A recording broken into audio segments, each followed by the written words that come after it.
सर्व मंगल मांगल्ये शिवे सर्वार्थ साधिके शरण्ये त्र्यंबके गौरी नारायणी नमोस्तुते।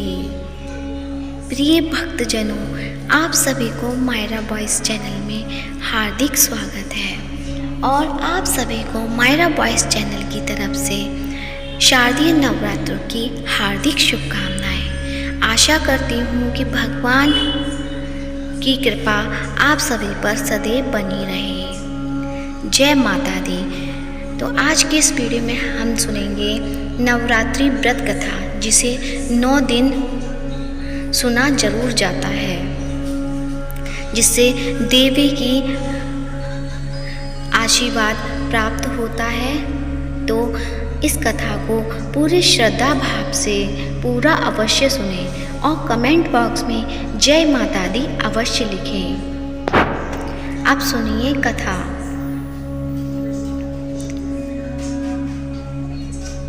बृहस्पति जी बोले, हे ब्रह्मा जी, आप अत्यंत बुद्धिमान, सर्वशास्त्र और चारों वेदों को जानने वालों में श्रेष्ठ हो। हे प्रभु, कृपा कर मेरा वचन सुनो। चैत्र, अश्विन माघ और आषाढ़ मास के शुक्ल पक्ष में नवरात्र का व्रत और उत्सव क्यों किया जाता है? हे भगवान, इस व्रत का फल क्या है? किस प्रकार करना उचित है? और पहले इस व्रत को किसने किया? सो विस्तार से कहो। बृहस्पति जी का ऐसा प्रश्न सुनकर ब्रह्मा जी कहने लगे कि बृहस्पति, प्राणियों को हित करने की इच्छा से तुमने बहुत ही अच्छा प्रश्न किया है। जो मनुष्य मनोरथ पूर्ण करने वाली दुर्गा, महादेवी, सूर्य और नारायण को ध्यान करते हैं, वे मनुष्य धन्य हैं। यह नवरात्र व्रत संपूर्ण कामनाओं को पूर्ण करने वाला है। इसके करने से पुत्र चाहने वाले को पुत्र, धन चाहने वाले को धन और विद्या चाहने वाले को विद्या और सुख चाहने वाले को सुख मिल सकता है। इस व्रत को करने से रोगी मनुष्य का रोग दूर हो जाता है और कारागार में पड़ा हुआ मनुष्य बंधन से छूट जाता है। मनुष्य की तमाम विपत्तियां दूर हो जाती हैं और उसके घर में संपूर्ण संपत्तियां आकर उपस्थित हो जाती हैं। बंधिया और काक बंधिया के इस व्रत के करने से पुत्र हो जाता है। समस्त पापों को दूर करने वाले इस व्रत के करने से ऐसा कौन सा मनोरथ है जो सिद्ध नहीं हो सकता? यदि व्रत करने वाला मनुष्य सारे दिन का उपवास नहीं कर सके तो एक समय भोजन करे और उस दिन बांधवों सहित नवरात्रि व्रत की कथा श्रवण करे। हे बृहस्पति, जिसने पहले इस महाव्रत को किया उसका पवित्र इतिहास मैं तुमसे सुनाता हूँ। तुम सावधान होकर सुनो। इस प्रकार ब्रह्मा जी के वचन सुनकर बृहस्पति जी ओम बोले, हे ब्राह्मण, मनुष्यों को कल्याण करने वाले इस व्रत के इतिहास को मेरे लिए कहा। मैं सावधान होकर सुन ओम रहा हूँ। आपकी शरण आए हुए मुझ पर कृपा करो। ब्रह्मा जी बोले, पीठत नाम के मनोहर नगर में एक अनाथ नाम का ब्राह्मण रहता था। वह भगवती दुर्गा का भक्त था। उसके संपूर्ण सद्गुणों से युक्त मानो ब्रह्मा की सबसे पहली रचना हो ऐसी यथार्थ नाम वाली सुमति नाम की एक अत्यंत सुंदर कन्या पैदा हुई। वह कन्या सुमति अपने घर के बालकपन में अपनी सहेलियों के साथ क्रीड़ा करती हुई इस प्रकार बढ़ने लगी जैसे शुक्ल पक्ष में चंद्रमा की कला बढ़ती है। उसका पिता प्रतिदिन दुर्गा की पूजा और होम किया करता था। उस समय वह भी नियम से वहाँ उपस्थित होती थी। एक दिन वह सुमति अपनी सखियों के साथ खेलने लग गई और भगवती के पूजन में उपस्थित नहीं हुई। उसके पिता को पुत्री की ऐसी असावधानी देखकर क्रोध आया और पुत्री से कहने लगा कि हे दुष्ट पुत्री, आज प्रभात से तुमने भगवती का पूजन नहीं किया। इस कारण मैं किसी कुष्ठी और जय माता दी दरिद्र मनुष्य के साथ तेरा विवाह करूँगा। इस प्रकार कुपित पिता के वचन सुनकर सुमति को बड़ा दुख हुआ और पिता से कहने लगी, हे पिताजी, मैं आपकी कन्या हूँ। मैं आपके सब तरह से अधीन हूँ। जैसे आपकी इच्छा हो मेरा विवाह कर सकते हो। होगा वही जो मेरे भाग्य में लिखा है। मेरा तो इस पर पूर्ण विश्वास है। मनुष्य न जाने कितने मनोरथों को चिंतन करता है, पर होता वही है जो भाग्य में विधाता ने लिखा है। जो जैसा करता है उसको फल भी उसी कर्म के अनुसार ही मिलता है, क्योंकि कर्म करना मनुष्य के अधीन है पर फल देने के अधीन है।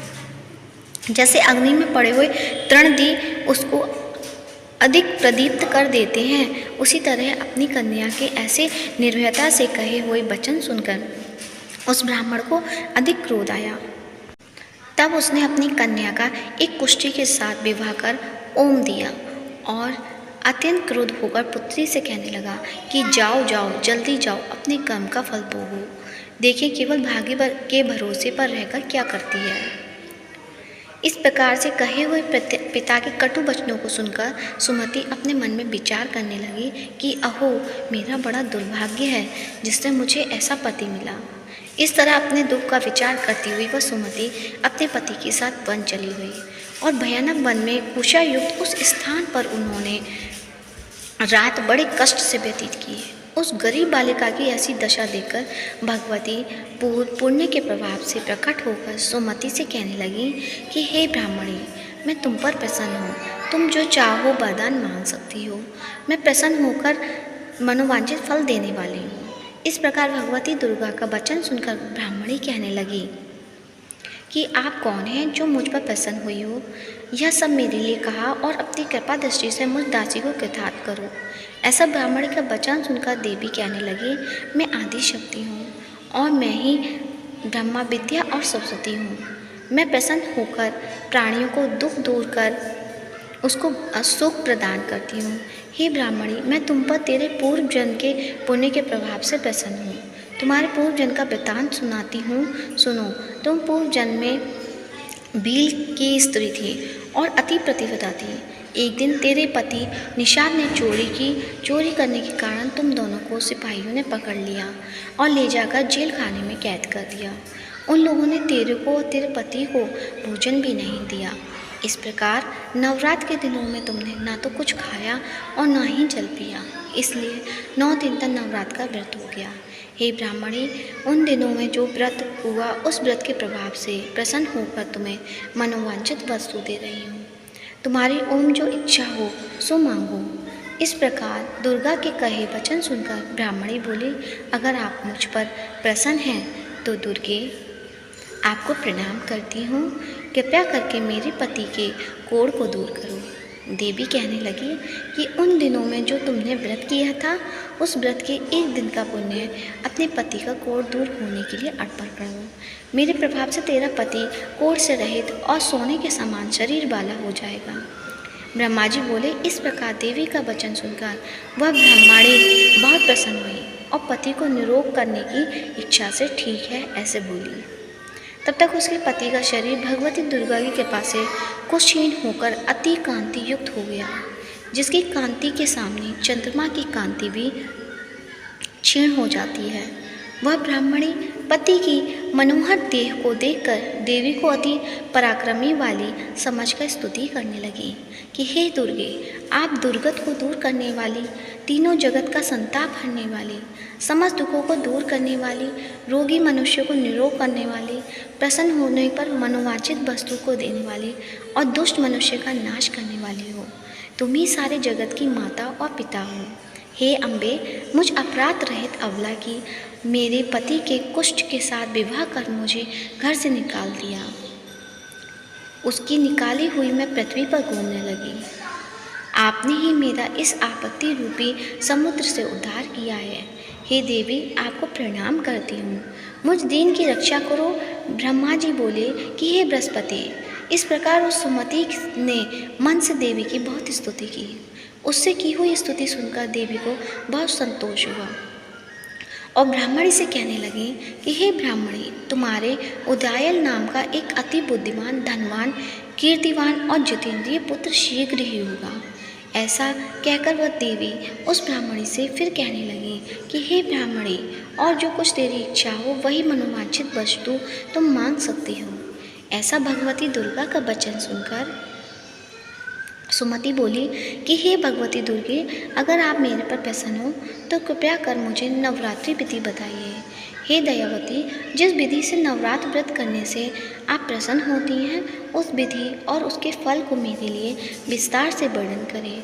इस प्रकार ब्राह्मणी के वचन सुनकर दुर्गा कहने लगी कि हे ब्राह्मणी, मैं तुम्हारे लिए संपूर्ण पापों को दूर करने वाली नवरात्र व्रत विधि को बतलाती हूँ, जिसको सुनने से तमाम पापों से छूटकर मोक्ष की प्राप्ति होती है।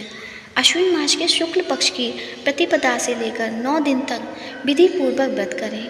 यदि दिन भर का व्रत ना कर सके तो एक समय का भोजन करें। पढ़े लिखे ब्राह्मणों से पूछकर घट स्थापना करें और वाटिका बनाकर उसको प्रतिदिन जल से सींचें। महाकाली, महालक्ष्मी और महासरस्वती की मूर्तियां बनाकर उसकी नित्य विधि सहित पूजा करें और पुष्पों से विधि पूर्वक अर्घ्य दें। बिजौरा के फूल से अर्घ्य देने से रूप की प्राप्ति होती है। जायफल से कीर्ति, दाग से कार्य की सिद्धि होती है। आंवले से सुख और केले से भूषण की प्राप्ति होती है। इस प्रकार फलों से अर्घ्य देकर यथाविधि हवन करें। खांड, घी, गेहूँ, शहद, जौ, तिल, बिंब, नारियल, दाग और कदम इनसे हवन करें। गेहूँ होम करने से लक्ष्मी की प्राप्ति होती है। खीर व चंपा के पुष्पों से धन और पत्नों से तेज और सुख की प्राप्ति होती है। आंवले से कीर्ति और केले से पुत्र हो। कमल से राज सम्मान, दुपों से सुख संपत्ति की प्राप्ति होती है। व्रत करने वाला मनुष्य इस विधान से होम कर आचार्य को अत्यंत नम्रता के साथ प्रणाम करे और यज्ञ की सिद्धि के लिए उसे दक्षिणा दे। इस महाव्रत को पहले बताई हुई विधि के अनुसार जो कोई करता है उसके सब मनोरथ सिद्ध हो जाते हैं। इसमें तनिक भी संशय नहीं है। इन 9 दिनों में जो कुछ दान आदि दिया जाता है उसका करोड़ों गुना फल मिलता है। इस नवरात्रि के व्रत से ही अश्वमेध यज्ञ का फल मिलता है। हे ब्राह्मणी, इस संपूर्ण कामनाओं को पूर्ण करने वाले उत्तम व्रत को तीर्थ, मंदिर अथवा घर में ही विधि के अनुसार करें। ब्रह्मा जी बोले, हे बृहस्पति, इस प्रकार ब्राह्मणी को व्रत की विधि और फल बताकर देवी अंतर्ध्यान हो गई। जो मनुष्य या स्त्री इस व्रत को भक्ति पूर्वक करता है वह इस लोक में सुख पाकर अंत में दुर्लभ मोक्ष को प्राप्त होता है। हे बृहस्पति, यह दुर्लभ व्रत का महात्म्य मैंने तुम्हारे लिए बताया है। ऐसा ब्रह्मा जी के वचन सुनकर बृहस्पति जी आनंद के कारण रोमांचित हो गए और ब्रह्मा जी से कहने लगे कि हे ब्रह्मा जी, आपने मुझ पर अति कृपा की जो अमृत के समान इस नवरात्रि व्रत का महात्म्य सुनाया। हे प्रभु, आपके बिना और कौन इस महात्म्य को सुना जा सकता है। ऐसे बृहस्पति के वचन सुनकर ब्रह्मा जी बोले कि हे बृहस्पति, तुमने सब प्राणियों का हित करने वाले इस अलौकिक व्रत को पूछा है, इसलिए तुम धन्य हो। यह भगवती शक्ति संपूर्ण लोगों का पालन करने वाली है। इस महादेवी के प्रभाव को कौन जान सकता है। बोलो जगदम्बा माता की जय, महागौरी माता की जय। प्रिय भक्तजनों, आशा करती हूँ कथा अच्छी लगी होगी और कथा अच्छी लगी है तो इस कथा को ज़्यादा से ज़्यादा लाइक करें, शेयर करें और चैनल को सब्सक्राइब करें। धन्यवाद। जय माता दी।